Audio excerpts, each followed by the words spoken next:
జోన్లతో సంబంధం లేకుండా ఆక్వా రైతులందరికీ విద్యుత్ రాయితీ అందించాలని వ్యవసాయ శాఖ మంత్రి అచ్చెన్నాయుడు అధికారులను ఆదేశించారు. మత్స్యకార భరోసా నిధుల్ని జనవరిలో పంపిణీ చేసేందుకు ఏర్పాట్లు చేస్తున్నట్లు తెలిపారు. నెలాఖరులోపు అన్ని జిల్లాల్లోని జలాశయాల్లో చేప పిల్లల పంపిణీ ప్రక్రియ పూర్తి చేయాలన్నారు. సచివాలయంలో పశుసంవర్ధక మత్స్యశాఖలపై అధికారులతో వ్యవసాయ శాఖ మంత్రి అచ్చెన్నాయుడు మంగళవారం సమీక్షించారు. ఈ సందర్భంగా ఆయన మాట్లాడుతూ నెలాఖరులోపు అన్ని జిల్లాల్లోని జలాశయాల్లో చేప పిల్లల పంపిణీ ప్రక్రియ పూర్తి చేయాలని అన్నారు. 54 ఫిష్ సీడ్ పాండ్స్ అభివృద్ధికి చర్యలు తీసుకోవాలని సూచించారు. శ్రీకాకుళం, పశ్చిమ గోదావరి జిల్లాలో నిలిచిపోయిన మత్స్యకార సంఘాల ఎన్నికలు నిర్వహించాలి అని అచ్చెన్నాయుడు ఆదేశించారు.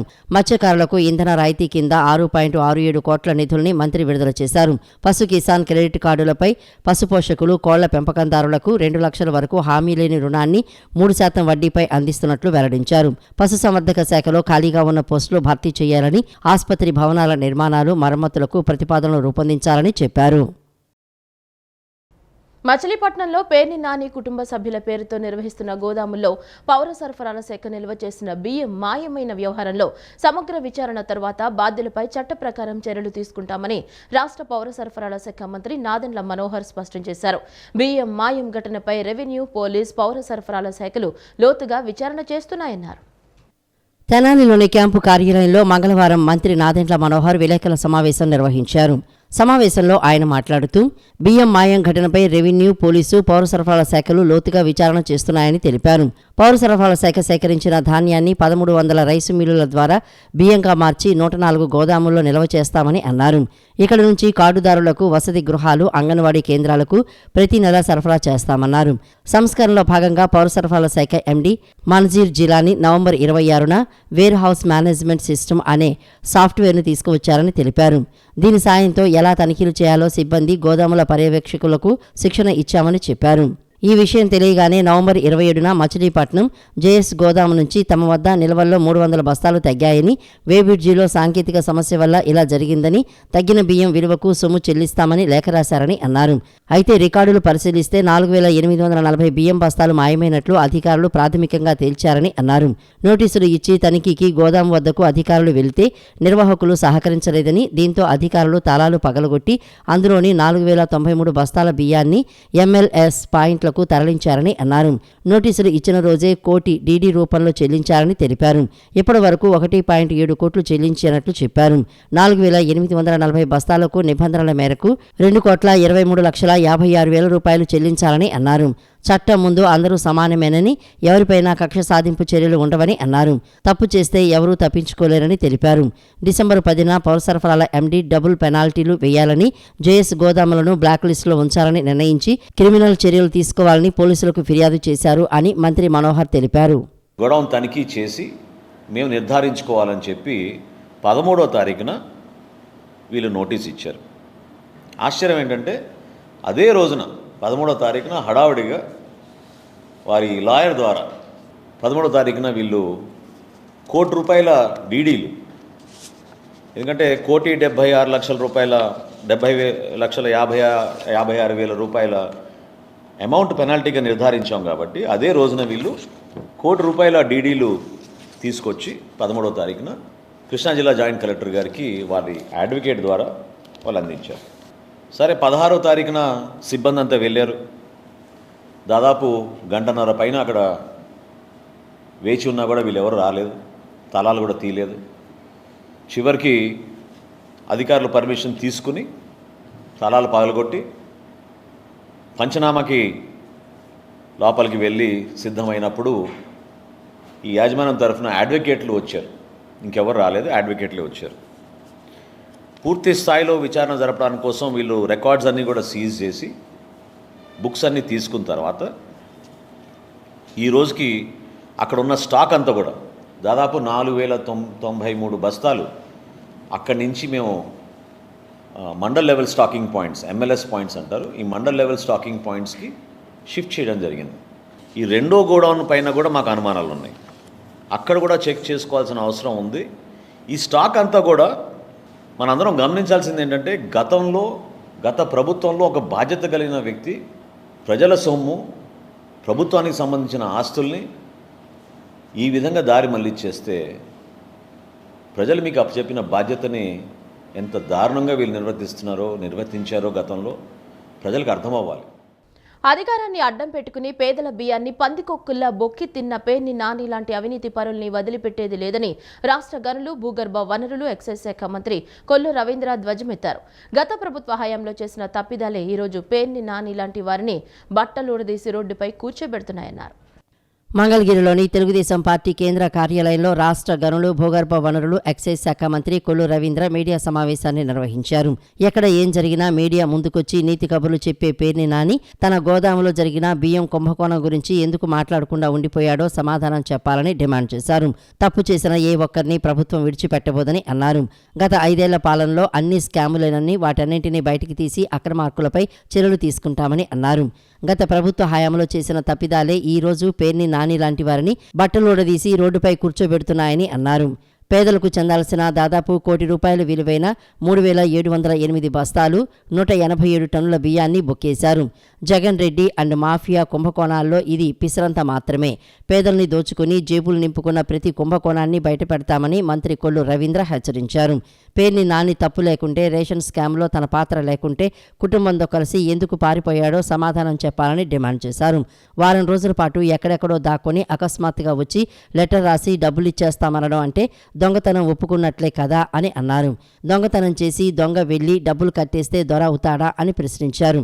బియ్యం కొట్టేసి డబ్బులు కడతా అంటే చట్టం ఊరుకోదని గుర్తుంచుకోవాలని హెచ్చరించారు. పైగా మీ అవినీతి దాహానికి ఇంట్లోని మహిళలను కూడా రోడ్డుపైకి తీసుకురావడానికి సిగ్గుండాలని ఎద్దేవా చేశారు. మీ తప్పిదాలే మిమ్మల్ని నడి రోడ్డు మీద బట్టలూడదీసి నిలబెట్టాయి. ప్రతిదానికి నీతి కబుర్లు చెప్తూ ముందుకు బయలుదేరతాడు. అయ్యా పేర్ని నాని గారు, ఇవాళ పేద ప్రజలకి చెందాల్సినటువంటి బియ్యాన్ని నువ్వు బొక్కింది వాస్తవమా కాదా? దాదాపు 3,708 బస్తాలు, 187 టన్నులు, దాదాపు 90 లక్షల రూపాయలు ఖరీదు చేసే బియ్యాన్ని లారీలు నీ సొంత గోడౌన్స్ నుంచి పోర్టు ద్వారా రేషన్ బియ్యం స్కాముల్లో ఇది కొంత భాగం మాత్రమే మేము అనుకుంటా ఉన్నాం. ఇంకా అసలు స్కాములు మొత్తం కూడా చాలా ఉన్నాయి. అవన్నీ కూడా బయటకు వస్తాయి. ఇవాళ మరి నీతి కబుర్లు చెప్పే పేర్ని నాని గారు అడ్రస్ లేకుండా కుటుంబం మొత్తం కూడా గ్యాలప్స్ అయిపోయారు. ఏ గోడూరికి పారిపోయాడో అడ్రస్ లేకుండా వెళ్ళిపోయి నిన్నొచ్చి మరి లెటర్ ఇస్తారు. ఏమని?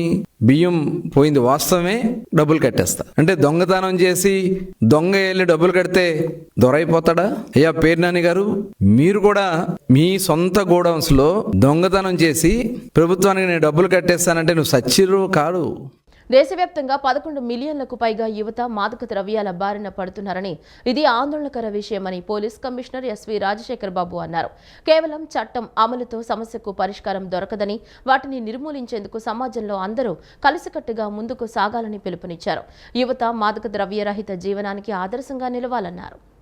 మాదక ద్రవ్యాల వినియోగ సమస్యను ఎదుర్కోవడానికి ముందడుగు వేసే లక్ష్యంతో ఆంధ్ర లయోలా కళాశాల ఆవరణలో voice of change, no drugs, yes to life అనే అంశంపై కళాశాల మ్యాజిక్, ఏఎస్యుఎఫ్ విభాగం, ఐద్వా, మహిళా సెల్, తరుణీ తరంగాలు సంయుక్త ఆధ్వర్యంలో మంగళవారం కార్యక్రమం నిర్వహించారు. కార్యక్రమంలో పోలీస్ కమిషనర్ ఎస్వి రాజశేఖర్ బాబు మాట్లాడుతూ, మాదక ద్రవ్య వినియోగం వ్యక్తులను మాత్రమే కాదు కుటుంబాలను, సమాజాన్ని కూడా నిర్వీర్యం చేస్తుందని తెలిపారు. కేవలం చట్టం అమలుతో సమస్యకు పరిష్కారం దొరకదని, వాటిని నిర్మూలించేందుకు సమాజంలో అందరూ కలిసికట్టుగా ముందుకు సాగాలని పిలుపునిచ్చారు. యువత మాదక ద్రవ్య రహిత జీవనానికి ఆదర్శంగా నిలవాలని పేర్కొన్నారు. అదేవిధంగా సైబర్ నేరాల మరియు డిజిటల్ అరెస్టుల బారిన పడకుండా తీసుకోవాల్సిన జాగ్రత్తల గురించి వివరించడం జరిగింది. తొలుత కళాశాల ప్రిన్సిపాల్ కిషోర్, ఫాదర్ బాలా బొలినేని మాట్లాడుతూ, మాదక ద్రవ్యాలు వ్యక్తులను మాత్రమే కాకుండా కుటుంబాలను, సమాజాన్ని నిర్వీర్యం చేస్తుందని అన్నారు. ఐద్వా రాష్ట్ర కార్యదర్శి డి రమాదేవి, తరుణీ తరంగాలు ఉపాధ్యక్షురాలు విద్యాకన్న, సమన్వయకర్తలు తవిత, మోనేస్ వందన్, శామ్యూల్ దయాకర్ తదితరులు మాట్లాడారు. వక్ఫ్ ఆస్తులు అన్యాక్రాంతం కాకుండా కాపాడటమే లక్ష్యమని వక్ఫ్ బోర్డు చైర్మన్ అబ్దుల్ అజీజ్ అన్నారు. రాష్ట్రంలో 21,594 ఎకరాల వక్ఫ్ భూములు అన్యాక్రాంతమయ్యాయని, వాటిని చట్ట ప్రకారం స్వాధీనం చేసేందుకు ఉన్న అన్ని మార్గాల్లో ప్రయత్నిస్తామన్నారు. గత ప్రభుత్వంలో ఎన్నికైన ఇద్దరితో పాటు అదనంగా 8 మందిని సభ్యులుగా నియమిస్తూ రాష్ట్ర ప్రభుత్వం ఇచ్చిన ఉత్తర్వుల మేరకు వక్ఫ్ బోర్డు నూతన చైర్మన్గా అబ్దుల్ అజీజ్ మంగళవారం విజయవాడలోని కార్యాలయంలో బాధ్యతలు స్వీకరించారు. మొత్తం 10 మంది సభ్యుల్లో ఒకరైన ఎమ్మెల్సీ రోహుల్లా సమావేశానికి హాజరు కానప్పటికీ చైర్మన్ ఎన్నిక ఏకగ్రీవంగా జరిగిందని మిగతా బోర్డు సభ్యుల సమక్షంలో అబ్దుల్ అజీజ్ ప్రకటించారు.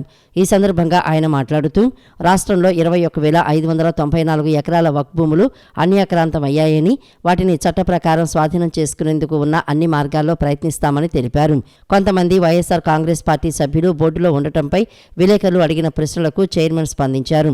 ఇది నూతన బోర్డు కాదని, గతంలో సభ్యులుగా ఎన్నుకున్న ఎమ్మెల్సీ రుహుల్లా కాజాలను కొనసాగిస్తూ ప్రభుత్వం అదనంగా 8 మంది సభ్యులను నియమిస్తూ ఇచ్చిన ఉత్తర్వుల మేరకు చైర్మన్గా బాధ్యతలు స్వీకరించారని తెలియజేశారు. Vijayawada senior divisional commercial manager V Rambabu ప్రతిష్టాత్మక రైల్వే బోర్డు అతి విశిష్ట రైతు సేవ అవార్డుకు ఎంపికయ్యారు. Vijayawada railway divisional manager Narendra A Patil తెలిపారు. ఈ నెల 21న న్యూఢిల్లీలో జరిగే కార్యక్రమంలో రైల్వే మంత్రి చేతుల మీదుగా రాంబాబు దీన్ని అందుకోనున్నారని చెప్పారు. Vijayawada railway divisional manager Narendra A Patil మంగళవారం విలేకరుల సమావేశం నిర్వహించారు. సమావేశంలో ఆయన మాట్లాడుతూ Vijayawada senior divisional commercial manager V Rambabu ప్రతిష్టాత్మకమైన రైల్వే బోర్డు అతి విశిష్ట రైతు సేవ అవార్డుకు ఎంపికయ్యారని చెప్పారు. ఈ నెల 21న న్యూఢిల్లీలో జరిగే కార్యక్రమంలో రైల్వే మంత్రి చేతుల మీదుగా రాంబాబు దీన్ని అందుకోనున్నారని తెలిపారు. విజయవాడ సీనియర్ డీసీఎంగా బాధ్యతలు చేపట్టిన అనతి కాలంలోనే డివిజన్ కమర్షియల్ ఆదాయాన్ని పెంచడంలో ఆయన కీలక పాత్ర పోషించారని తెలిపారు. డివిజన్లో తొలిసారిగా వరుసగా 2 ఏళ్లు 5,000 కోట్ల ఆదాయాన్ని దాటిందని అన్నారు. ఆయన కృషి ఫలితంగా 2023-24 ఆర్థిక సంవత్సరంలో నిర్దేశించిన లక్ష్యాల కంటే 50% ఎక్కువ ఆదాయాన్ని నమోదు చేసుకుందని చెప్పారు. రాంబాబు సారథ్యంలో టికెట్లు చెక్కింగ్ ఆదాయం ఒక్క నెలలో 7.96 కోట్లు సమకూరాయని పేర్కొన్నారు. That our senior divisional commercial manager Sri Rambabu has been given the most prestigious Ati Vishishta Rail Seva Puraskar 2024. This is the highest honor bestowed upon an officer by the Ministry of Railways. This function will be held on 21st December. The list was declared just on 16th December, and our Honorable Railway Minister Shri Ashwini Vaishnavji himself will award give this Puraskar. Rambabu had done exemplary work during the year 23-24, wherein we saw that the revenue of Vijayawada division has increased. For the first time, it has crossed 5,500 crores gross revenue. In the freight revenue also, for the first time, we crossed 4,000 benchmark, which is the highest ever. Then in ticket checking earnings also, highest ever ticket checking earnings were ensured. And at the same time, in non-fare revenue, advertisement and publicity. వాళ్ళకు కల్పించేటువంటి సౌకర్యాలన్నీ కూడా ఎలాంటి లోటుపాట్లు లేకుండా చూడాలి, రైల్వేకి ఆదాయాన్ని పెంచాలి, తద్వారా రైల్వేలు అభివృద్ధి చెందాలనేటువంటి కాంక్షతో పనిచేసేటువంటి వ్యక్తుల సమూహానికి వచ్చిన గుర్తింపుగా నేను భావిస్తున్నాను.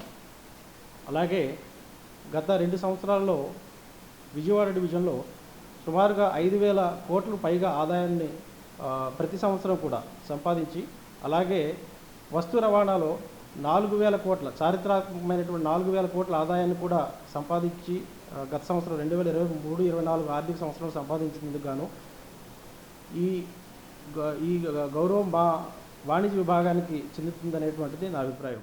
రాష్ట్రంలోని అన్ని గ్రామ పంచాయతీల్లో వచ్చే ఏడాది మార్చి నాటికి బ్రాడ్బ్యాండ్ సేవలు అందుబాటులోకి తీసుకురానున్నట్లు AP fibre net MD Dinesh Kumar పేర్కొన్నారు.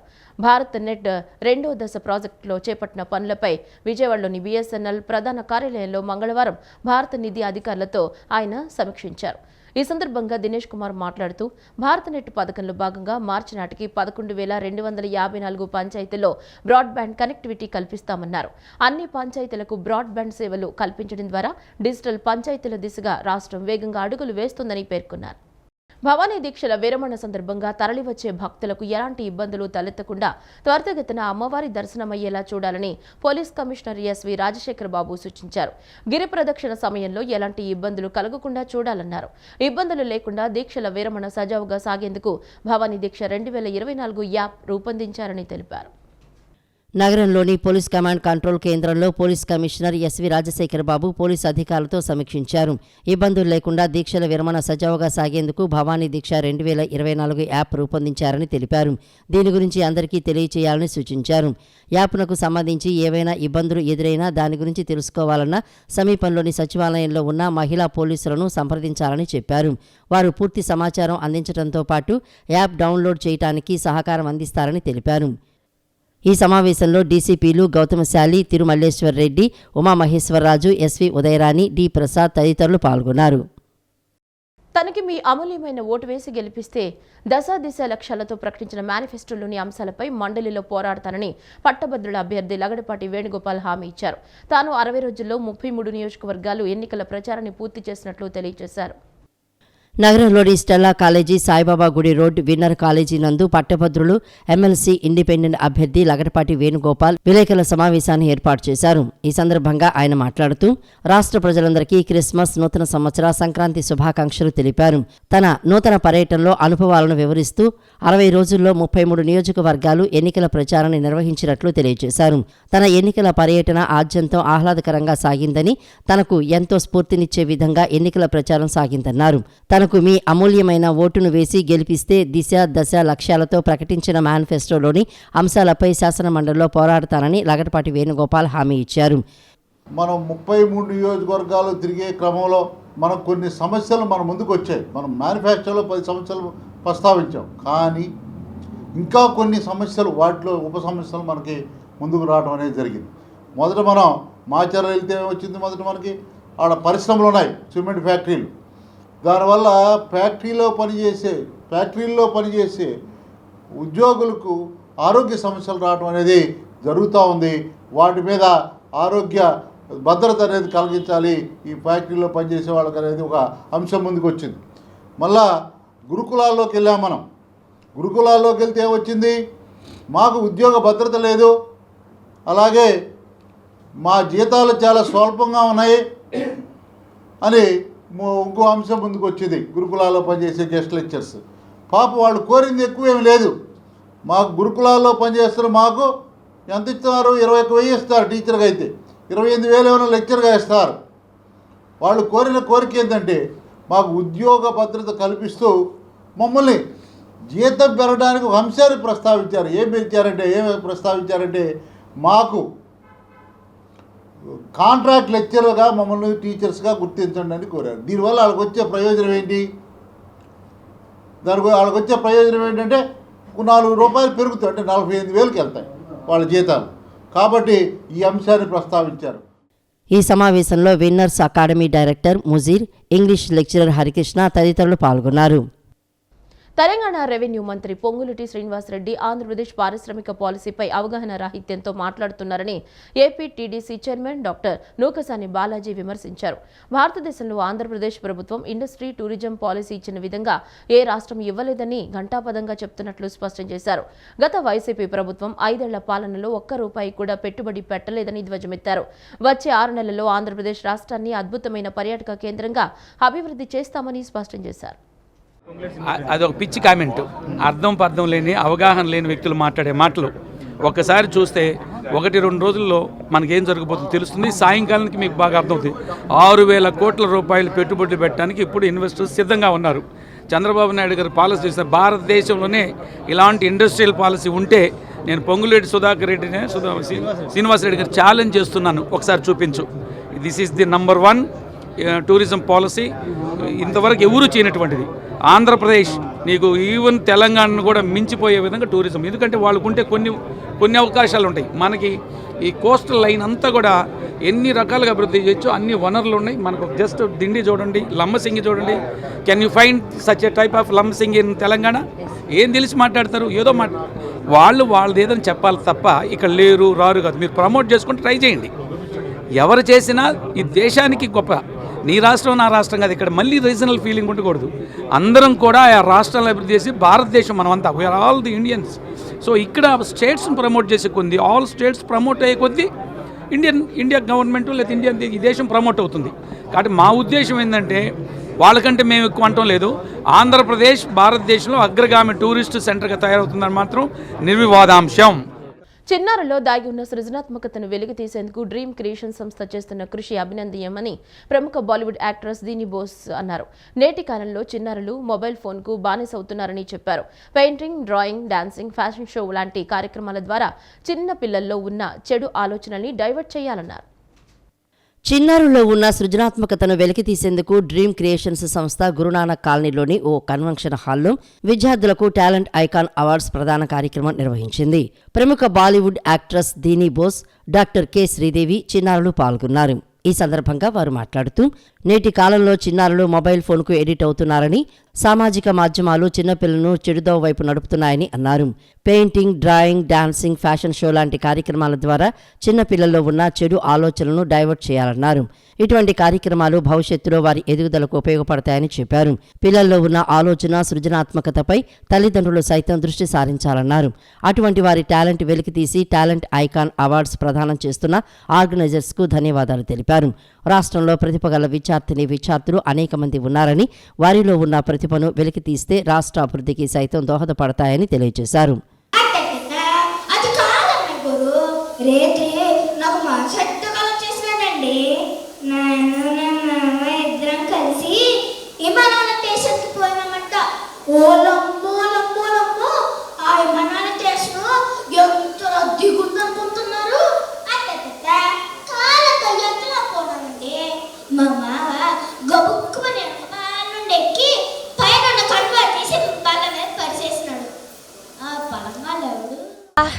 So hello, I am Dhani Bose.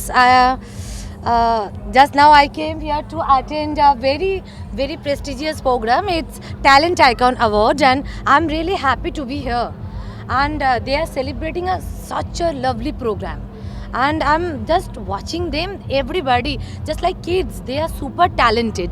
And I'm really grateful to FTPC India, Chaitanya ji, who helped me to introduce here and who invite me to come here.